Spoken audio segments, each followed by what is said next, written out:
Hello, divas, and welcome back. I am unwell in the physical sense this time.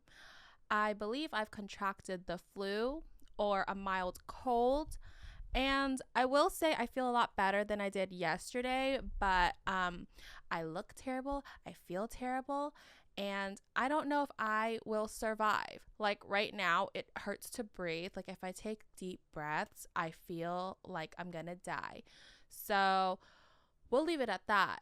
Um, Speaking of dying, though, I found two dead cats at my house. So there is one dead kitten in my backyard, and there's another dead kitten in my front yard. And this is not the first time it's happened. My neighborhood is disgustingly covered in feral stray cats. And so it's not a shocker to me that there are dead kittens. It just hasn't happened in a while. So it's just disgusting to me now. I remember one summer, I swear, there were like 5 dead cats around my house in the span of a week. And it was also during the time where most of my family went on their vacations. So I literally truly had no one to come and help me dispose of the dead carcasses. And it was also around the time where my sister was out of town too. And so I had to call my cousin, and the two of us combined are like one brain cells. So the whole hour that it took for us to dispose of 3 dead cat bodies, we were screaming and crying the whole time. And it was just horrible. I will have to applaud him for assisting me in such an endeavor, but I think he went home and cried that night because I did. I did that night. So yeah, I'm no stranger to dead cats, but it still freaks me out. Just the whole concept of seeing like a dead body just freaks me out. Like I remember at my grandpa's wake when he died, I couldn't take it seriously. Like I was forced to go say bye to his dead body, and all I could say was, "Bye, Grampy. It's been chill." Like and like my mom was so mad. Like she was like, "You literally cannot take anything seriously." And I'm like, "What do you want me to do? Like his makeup is done so bad. He's basically a shell of who he used to be. Like I don't know what you want me to take seriously." Like anyways, dead cat body versus my grandpa's dead body. I don't know. But yeah, I'm just very uncomfortable with non-living things, it seems like. I called my cousin because I don't know why I thought her dad was at home, but then I forgot that he's employed, so it would have taken him a couple hours to get to me. But while I was taking my nap, he came to my house, and he brought his own gloves, his own bags, and thank God tomorrow's trash day, because literally what he did was he scooped up the dead kitten bodies, threw it in a bag, threw the other cat in the same bag, swirled that shit up like it was some like groceries, like vegetables and groceries, and dumped the cat bodies in my trash can. And I will have to pull that trash bin out later tonight. But now there are 2 dead bodies in my trash can right now. And before you come for me, animal control does not legally, they're not allowed to go onto your property to get rid of the bodies. And if it's smaller than a certain length, they won't get rid of it. And from experience, they will not dispose of cat or kitten bodies. They're way too small. So yeah, I literally called animal control one time, and they said the best you can do is just throw them in your trash can. And I'm like, so it's not a biohazard? And they just hung up on me. So that goes to show that they don't care. And what are they going to do? Honestly, like what are they supposed to do with that situation? So I'm not going to have like, oh, it hurts to breathe. But yeah, what are they going to do? Quite honestly. So I work 45 minutes away from home, and I decided the best thing to do was to order takeout, and by the time it gets to my house, I'll be home and I will have my dinner. So I think I got delayed like 5 minutes than what I originally thought I'd be home for dinner for. In those 5 minutes, the stray cats got to my goddamn takeout before I did. And they ravished that shit, and it was quite honestly disgusting. Um I know they were hungry, but oh my God, they ripped things to shreds. Like the food I had in the styrofoam containers, they shredded that up. They ate my crab rangoon. Like I was really upset. Like I was already having a tough day, which was why I ordered out. Only to come home to find out the fucking stray cats that I've been in a war with ate all my fucking food. So, yeah, I have a gripe with these fucking cats in my neighborhood. And it doesn't help that my senile ass neighbor, like, legit leaves her garage open to feed the stray cats. Like, girl, I get it, but also you're contributing to this stuff because some nights I hear them cats fucking in my backyard. And the house I live in, the backyard is so big. And, like, where my bedroom is located, it's right by, like, it's by the backyard. So every night around like 1-2 a.m. I hear them fucking. And like at first I thought they were fighting each other, but then I googled it and like the noises that they're making, they're definitely fucking. So yeah, it's my neighbor's fault that they have enough energy to fuck and create these kittens that die in my backyard and my front yard. Oh my God, last year was so scary.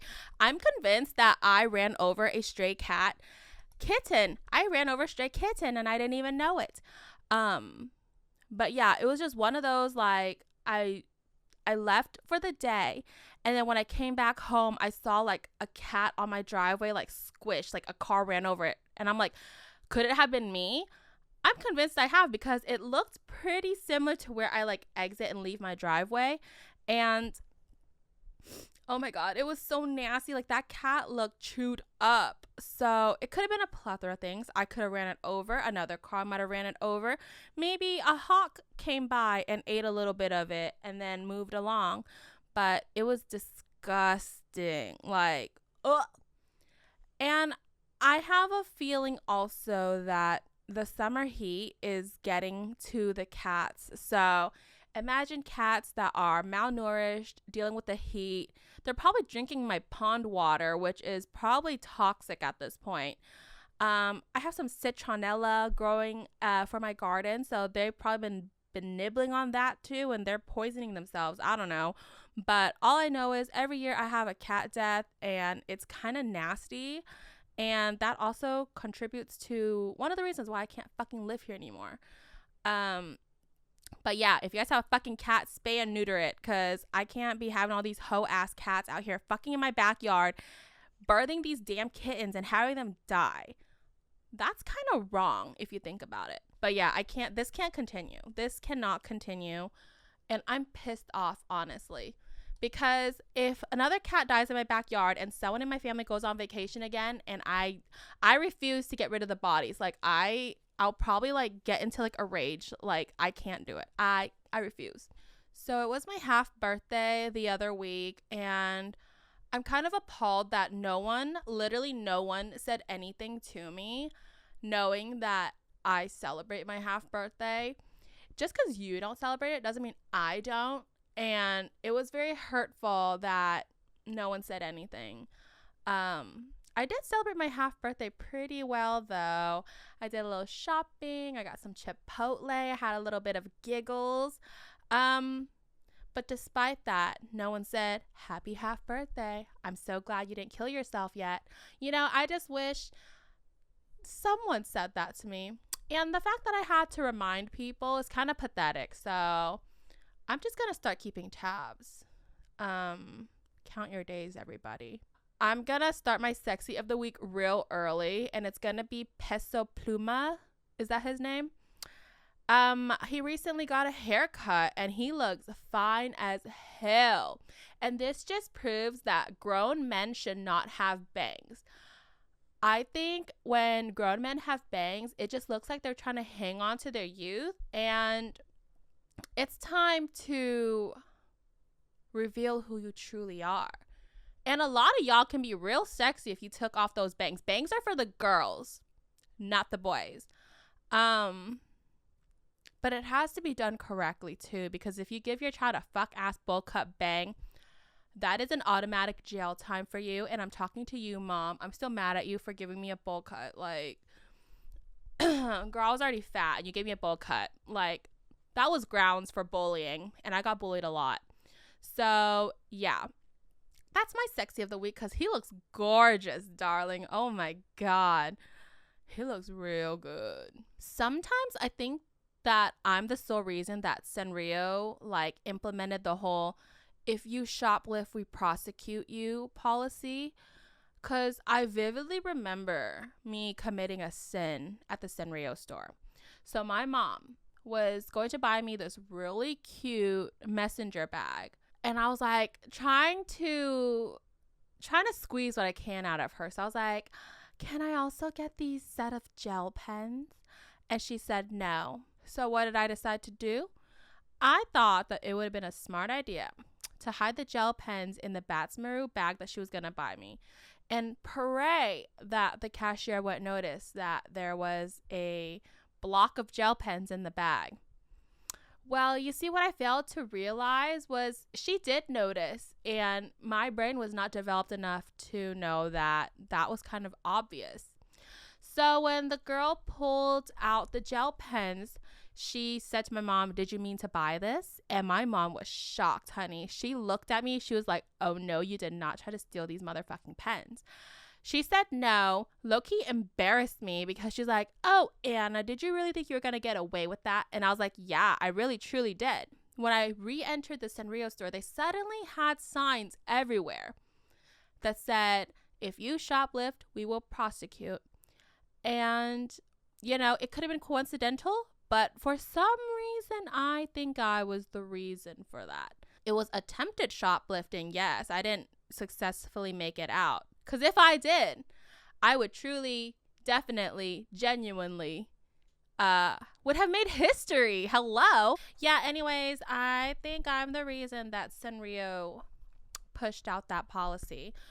Although, thinking about it now, just any store that sells Sanrio, the employees are kind of fucking weird about their merchandise, which is crazy to me because, baby, just buy more inventory on AliExpress. It's not going to kill you. I don't know why, but Keith from Try Guys has been on my, like, YouTube For You page. Is that what you call it? He's just been showing up on my feed. It's like that series where he eats everything at a certain place. And then, like, I saw him eat a bunch of food at Six Flags.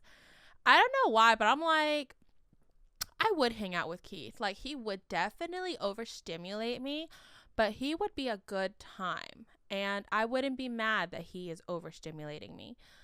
And then I just thought about the whole Try Guys fiasco, Eugene leaving, the whole Ned Filmer thing.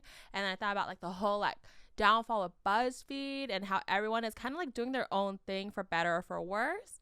And then I thought about the Bon Appetit debacle in 2020. Like, truly everything I love diminishes at some point.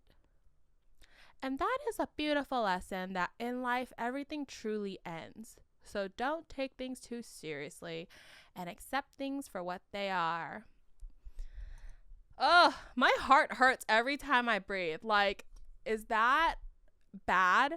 I've been obsessed with TikTok Shop lately. Like, I haven't been buying things on it. I'm just very curious about the things that they sell. I bought one of those viral standing desks on TikTok Shop, and I'm not gonna lie, the quality feels great. I got it for $40. It was easy to assemble, and I'm obsessed. I also bought some Arab perfume on there, but I low-key found out I kind of got ripped off because it was cheaper on Amazon. But I guess with the coupon that TikTok Shop offered me, it worked itself out. And then I got myself some manhua lashes. Yeah, I don't expect to be purchasing from it often, but it was kind of fun. I don't know, just to see the things that go viral that show up at my doorstep. I've been really into crafts lately. And it's probably just a distraction to fill the void, but I'm having a fun time. So I bedazzled some hair clips for my friends for their birthday. I'm sorry, I feel like I'm spitting. Like, can you see my spit? Okay. I've been bedazzling these hair clips for my friends. It basically just says their names in like rhinestones, and it's basically like an MEJ dupe, but I think the fact that I put my little heart and soul into it and had to inhale the fumes of E6000 shows that I care in some capacity. So yeah, I DIY'd that. I've been really into making friendship bracelets lately, doing a little scrapbooking. Um, she's crafty. I've also been into doing journal prompts. I follow Melissa on TikTok. I think her official at is beware of pity. She does these monthly prompts for every day of the month, and I've been curious of doing them. I just can never sit down and do one a day. So what I've been doing is I've just been doing 5 prompts at a time. And that's been working really well for me. And also, it's fun to journal about something that isn't related to being depressed and anxious and angry and nostalgia. They're fun prompts. They're what's your favorite movie and why? Do you prefer summer or winter or fall? And I just find that really fun because when I journal, I swear to God, it is whiny, mopey, and so sad. So it's fun to get out of that and just finding prompts that just are outside of my usual emotions. If you're curious about them, just look up Beware of Pity, and she has a journal prompt for every month. If not, you can go on Pinterest too. There's a bunch of journal prompts you can do. But that has been really fun. I forget ever so often, pretty too often, that journaling is therapeutic.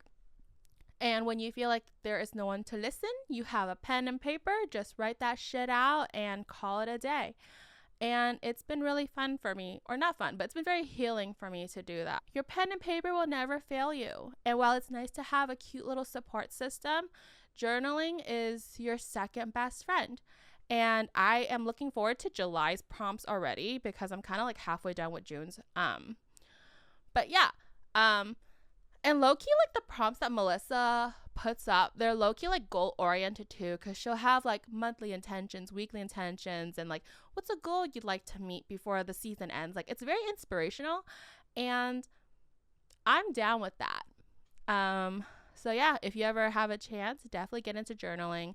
And then, I see people, doing scrapbooks in their journals, too, and that's just, a fun thing to do. I have a bunch of random-ass little, journaling printers, so I could definitely just print it from my phone, tape it into my journal, and make a cute little scrapbook. Hello, journaling, crafting. That's definitely my cup of tea.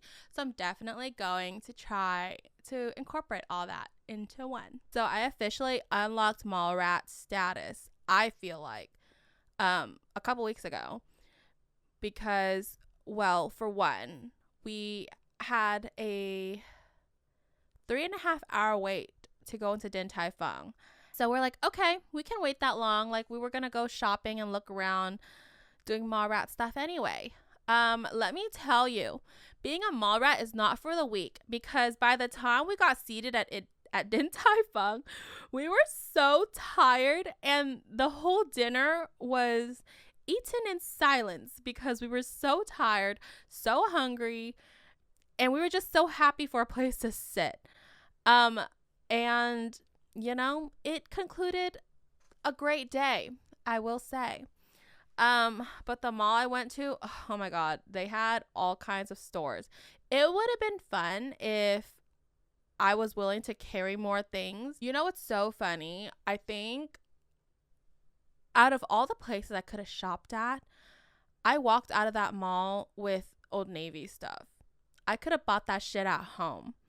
But all the stores we walked into, I didn't really want to buy from, or wasn't willing to carry anything, So yeah, it was just a big mall. I think it took up our entire day. And yeah, but it was fun. I would go back to that mall. I just would have to maybe come with a man that would be willing to bring my bags back and forth to the car. No, because why is age regressing so real? Because why am I obsessed with the Minions, watching Angelina Ballerina, and I want to go to Monster Jam? I went to Walmart the other day, and the Minion movies and the Despicable Me movies, the DVDs, they were on sale for $5. That was a steal. I got 3 movies for $10. And I'm definitely going to make tangible media summer a thing this year. I'm going to get a flip phone. I'm going to get a CD player. I'm going to get a DVD player. I'm going to get an iPod. And I am just going to stop supporting AI or whatever the fuck. Like, no more new iPhone, no more new laptop. I'm boycotting everything to the best of my ability. We'll see how that goes. But I think it would be a cool movement to move towards, you know? But also, speaking about age regressing, I saw a car wrapped in Lightning McQueen decals. Like, the car legit looked like Lightning McQueen. And I'm so mad that it was my car that I was driving instead of my sister's, because I don't have a dash cam, but my sister does. So that would have been so cool to have gotten footage of. But the one time I drive, I saw something cool and I couldn't even keep it. So hopefully I'll see that car more instead of the anime wrapped cars, because those people are freaks, and in the worst way possible. Oh my god, is that a spider? But yeah, I think when you get adult money, you just want to do childish shit because you can. Just because you can. I will be front row at Monster Jam. Trust and believe. I saw a recent video from Emily Mariko. She's been very quiet since her pregnancy, but I just saw her get like real big and it freaked me out. Like, it's also low-key embarrassing to be pregnant because you just let the whole world know that you let someone nut in you, and in 9 months you're gonna pop out this gross ass little alien thing that you have to take care of for about 18 years and teach it to be a decent person. Anyways, pregnant people do freak me out. Like, it's just so gross how disfigured your body could get, and just knowing that you're holding like another life in there. It must be my immature thinking, or my frontal lobe has not formed yet, even though I'm 28.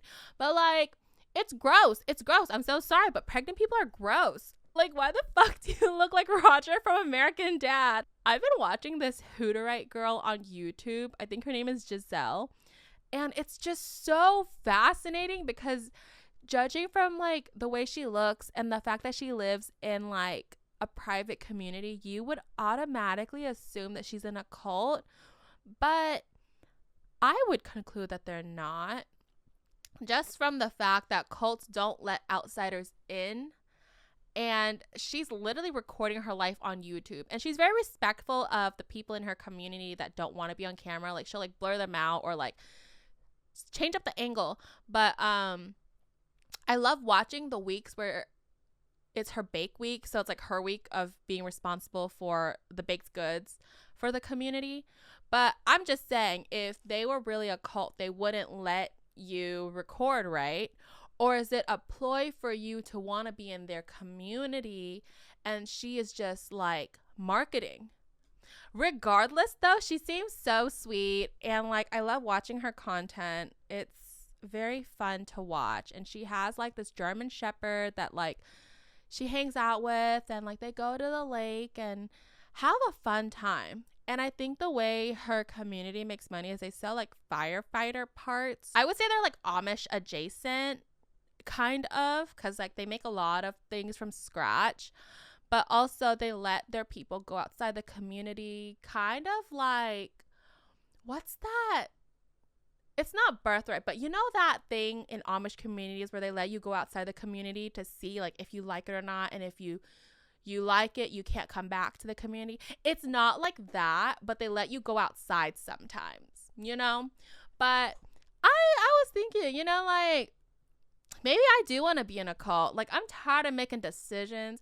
I'm tired of having to make decisions for myself and to have to deal with the consequences. Like, how about someone make the decisions for me so I don't have to be accountable for my decisions? That'd be chill, you know? And all I'd have to do is bake some baked goods and pray sometimes. I wouldn't mind that. Or where'd the spider go? Ah! No, legit, where'd the spider go? Oh, that is gonna freak me out. Oh, holy shit. Okay, well, you know, it's fun. Oh my god, I think it's making a web. Oh my god, oh my god, oh my god, oh my god. it's gonna kill me. Holy hell. Okay, I had a weird phase where I was obsessed with Hasidic Jews because when I first went to New York, I stayed in like Brooklyn, but I stayed in the Brooklyn where like only Hasidic Jews lived. And they made it very clear that I wasn't welcomed there. But how was I supposed to know? That was my very first time going to New York. How was I supposed to know that Brooklyn was Hasidic Jew Central? But I was fascinated because I felt like I was in a time capsule. I just felt like I was in a time capsule because, like, why were these men in top hats and beards and holding up Motorola razors but not saying anything? And then the women, like, they had like beautiful hair just in strollers, but like were walking away so quickly from me, and also giving me a death stare. Like, and that was when I realized they didn't like me because I was wearing hoochie shorts and I didn't look like them, and that was it. But then I looked into them some more. They're basically a cult, but like they're just so fascinating. And that was when I learned that these ladies have nice hair because they're wigs. Because when you get married, you have to shave your head off and wear a wig. And like certain hairstyles depict your like status, like if you're single or if you're married or if you're engaged. And they're a very closed off community. And yeah, it was just so fascinating. Like I think I had like 2 whole years where I was just obsessed with them. Like I would like try to consume any media I could. Like for what? Like that was like my hobby, Hasidic Jews. It was crazy. But yeah, it's just so fun learning about things outside of you, even if it consumes you for 2 whole weeks. But yeah, that was me in a nutshell. So I was on the Real at 2 a.m. as one does, and I came across this Louis Vuitton bag that just sent me war flashbacks to when I worked in retail. So when you work in retail, you encounter so many random ass people, but the one that kind of spoke out to me when I saw this bag on the Real was this lady who was a LuLaRoe seller. And if you don't know what that is, they are an MLM that sells ugly ass leggings. Like, think of those Galaxy leggings or like even seasonal leggings that are so fucking bright, so fucking ugly that you can be convinced that only a child can wear. But no, grown ass women wear these things. It's fucking ugly. But they were multi-level marketing leggings. And I guess the lady that I dealt with was a high seller because she would always go in there buying the cheapest thing that we could offer on our clearance, trying to get more discounts on top of that because I guess she would raffle our products off to whoever bought the most leggings from her. And I guess she did it well because she came in at least once a month, probably cleared about $700 worth of product from us. To raffle off. And I'm like, okay, very interesting. So at the time when I was working there, one of my best friends, she got really nosy. So she looked up that lady's Instagram. And as she was scrolling on her Instagram, she noticed that the lady was real big back in the day. So she was probably pushing 300 pounds. But you wouldn't notice that if you first met her. She looked like, you know, that one lawyer lady on TikTok, like Lawyer Martinez, the one that like deals with immigration. She looks like her, like high cheekbones, looks like she can be a bitch. Like very strikingly scary, honestly. She quite honestly resembles that lady. But you wouldn't be able to tell that just seeing her from the jump. And then so my friend connected the dots and she was like, I have a feeling she's one of the Tijuana skinnies. Oh my God. LuLaRoe has like a bunch of documentaries that like if you are ever fucking bored or trying to kill time, just look into it. Like that is the craziest MLM I've ever encountered. And like, oh, I see the spider now. I'm going to kill it. Should I kill it? I'm going to let you live. You should listen to this too. No. So if you ever get the chance, just dig into the culture. It is so crazy, and they are just a horrible company. LuLaRoe. is a multi-level marketing company. So that means you make more if you recruit more people in, which is called your downline. And so the higher you rank as a seller, the more incentives you get. So the Tijuana skinnies, from what I can remember, is if you made a certain amount, the company will fly you out to Tijuana, and that is where you would get gastric bypass surgery. Basically, cutting your stomach or putting a sleeve in. I forgot which one it is.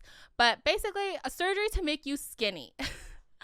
And so the correlation my friend made was because this lady was 300 pounds and because she was such a good seller, they flew her to Tijuana so she can get this surgery. And that's why she's so skinny now. That was the conclusion we made up. And checks out, honestly. Her husband was also really fat, too. And now he looks like a coked out version of Ken, Barbie Ken. But there's like no light in his eyes. Like whenever they come into the store, she'd be calling all the shots. He would just be like that quiet guy that holds all her bags. And while I can be like, yes, I love quiet, submissive men, there's just something off about his vibe when they came into the store. So whatever. She would always come in and request for this one employee because working in retail, we are privy to resellers, and I personally don't believe in that business model because people are going to knock off whatever you make at the end of the day, whether you like it or not. You can throw out lawsuits all you want, but the quantity limits are just to reduce reselling or like counterfeit or whatever the fuck. And I'm like, first of all, it made no sense to me because if you had target sales for the day, wouldn't it benefit you for someone just buying copious amounts of your shit so you could make your sales goal? Like, yes, having genuine customers is probably like ideal, but if someone is willing to spend $700 on our fucking product with a guarantee that it will not be returned, I would take that sale. But yeah, where I used to work, the policies and the management and what they believed was right just never aligned. So whatever. But that particular salesperson that she would always try to look for, always let her buy like as much as she want, no limit, blah, blah, blah. But at one point he just quit. And so she hated dealing with the rest of us because we were always trying to limit her. But, there's always loopholes to everything, So she would always use cash, use her husband, bring her kids in, get some randos at the store to pay for her. Retail's crazy. I wonder where she is now. Is she still a part of the MLM? Because I know they came crashing down real bad. And it's so crazy like that in 2024, there are several ways that you can be roped into an MLM. And you would think with the amount of internet exposure, you would be more knowledge to scope that shit out. And yes, these companies can definitely get smarter and just rope you in a different way. But also, I have to think that media literacy is just poorly executed or not talked about enough because people fall for the stupidest shit. Like, I would remember when I was younger, I would be scolded that I shouldn't fall for anything I see on the internet. Like, I should use some discernment. And that definitely did help me figure out what and what not to believe nowadays. But it's crazy that the same people who say that to me are now victim to it. I think that's totally insane. So, you want to be the teacher, but never want to be taught, I guess. But yeah, that's crazy. Just me scrolling on the railroad just had me thinking about that Tijuana skinny lady. She was a bitch though, not gonna lie. I hope everything came crashing down for her because she treated all of us so horribly. At the end of the day, I know she had a big downline. That's how she was so successful. And the lower you are on the pyramid scheme, which is call what it is, that is what it is, the more people you screw over, because when you invest in an MLM, you have to put down a certain amount, and then you also have to pay your upline, the person that recruited you, and then you also have to try to recruit people to make up for whatever you paid for. And then I know you have to buy the inventory, which is, I heard, was not refundable towards the end of the peak of LuLaRoe. I've been thinking a lot about how I'm so glad my parents didn't have a son. Thought son, gay daughter, gay son, thought daughter. I'm just glad my parents never had a son, because I feel like that would have ruined my psyche and self-esteem so much more than it already has. Because we all know, especially in Asian culture, the boys are always favored more. And I just know my dad, like, he's already checked out as a dad, and that's, I'm not going to say it's his fault necessarily, but that's just how he is. But I just know that if he had a son, he would definitely show favoritism so much. And I'm just kind of glad that I never had to experience that, because if I did, I think I would start throwing glass or something. I saw Challengers finally, and, I felt I felt queer baited a little bit. I really thought more sexy was going to happen in that movie, but all I saw was three terrible people chasing after something so not tangible for them, but they're gonna keep chasing. And if that's the whole point of the movie, okay. But damn, I was expecting a little something more than that makeout scene. They really baited me in that trailer. Overall, it was a good movie. I did get a little overwhelmed when certain parts of the movie just started blasting the fucking techno disco music, and I couldn't hear anything they were saying. A lot to unpack there, but overall, I would say I liked it. I'm not saying that I want to get into tennis because of that movie, but I will be playing tennis to some capacity this summer as a result of watching that movie. So, yeah, we'll see about that. I have been thinking about this. I've been thinking about a lot of stuff lately, okay? What's fucking new? But I realize I have an obsession with a clean moral slate, or just a clean slate in general. Like, I feel like every year, every birthday, I'm like, okay, I'm going to turn this age. I'm going to be perfect, perfect, perfect. And the second something isn't perfect, I'm like, okay, I'll try again next year. But somehow it just feels like I've been a failure because I couldn't keep my whole year perfect. I just want everything a clean slate. Like, I don't want none of my past to follow me.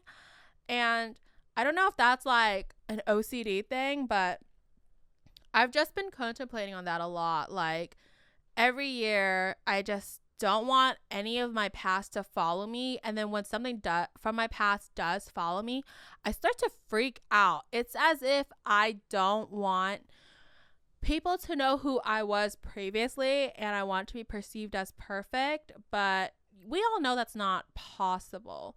But I just can't help but to try.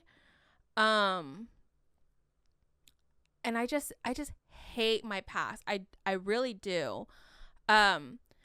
My friend is dating this guy that I used to go to like church school with, and I think one year for the anniversary of the church, they had like, if you wanted to, you could have submitted like a short story or like a poem or something just to show off like what the church school has to offer.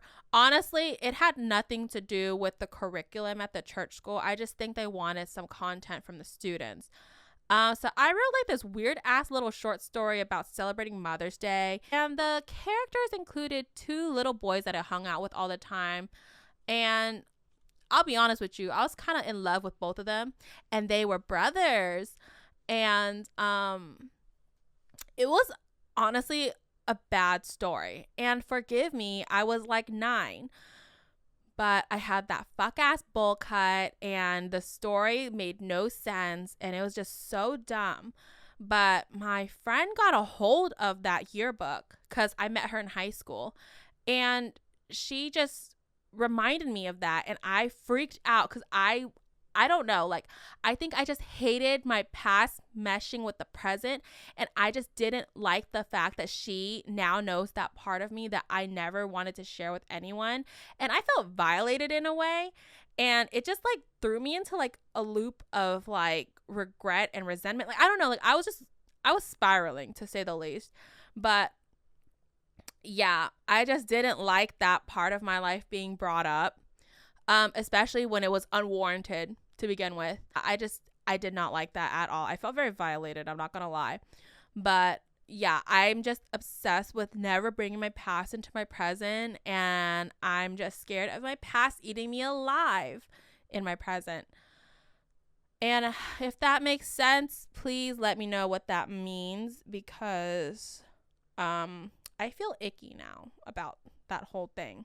We also need to dismantle the sundress debate, because clearly no one knows what a fucking sundress is, and that's why we should gatekeep fashion, because brands like Shein and Temu, does Temu sell clothes? I don't fucking know. I'm just tired of people, just because they can afford a sliver of an A-line cut dress, they know what fashion is. And yes, I'm poor shaming, because fashion should be gatekept. Like, why is it so accessible? Because now we have stupid ass debates like as to what a sundress is, when all you're wearing is a jersey maxi dress from Skims. That makes absolutely no sense to me as why that is a debate. And men just get horny off of anything. So this whole debate over what men think is sexy is just wild to me. That's my hot take of the week. And oh, my heart is pounding from that. But yeah, y'all don't know what anything is for the most part. Go back to doom scrolling and bed rotting on TikTok, because I'm tired. Like, as someone with a passion for fashion, or I did, it just annoys me that people don't know like the fundamentals of what clothes are. Ugh. I am a purist. I am a gatekeeper. Some people just don't deserve to know things. So my top 3 of the week is coconut creamer to make my dirty sodas / beverages. Just adding coconut creamer in anything just makes everything taste good. And I don't know if that's just me like itching to have like that Mormon soda or whatever, but it does the job and it tastes so good. My number 2 is journaling. Everyone should do it. It is good for the soul, and it helps you think a little clearer, because it's like practicing your thoughts out and then talking out loud. Does that make sense? And my number 1 is Brat by Charlie XCX. Finally, that fucking album's out. I totally understand her perspective now that I've like had time to think about it. Because at first, I thought she was just talking over a beat, which she definitely is. But she is kind of like portraying the complexities of female thoughts. There's just a lot of things that go through women's minds. Maybe that relates to more people than others. But now that I've had time to sit and think about it, I'm like, yep, great album. I can't wait to see her on the Sweat Tour. It's gonna be lit. Oh, okay. No, my heart really hurts. Like, I don't know if I should like call out tomorrow too. Probably gonna try to take a nap or something, but I don't know. I want to cry. I'm not gonna lie, I want to cry. Okay, well, I hope you oh my god, I'm fucking losing it. Okay, well, I hope you slay your day and you stay sexy, and I'll see you next time. Bye.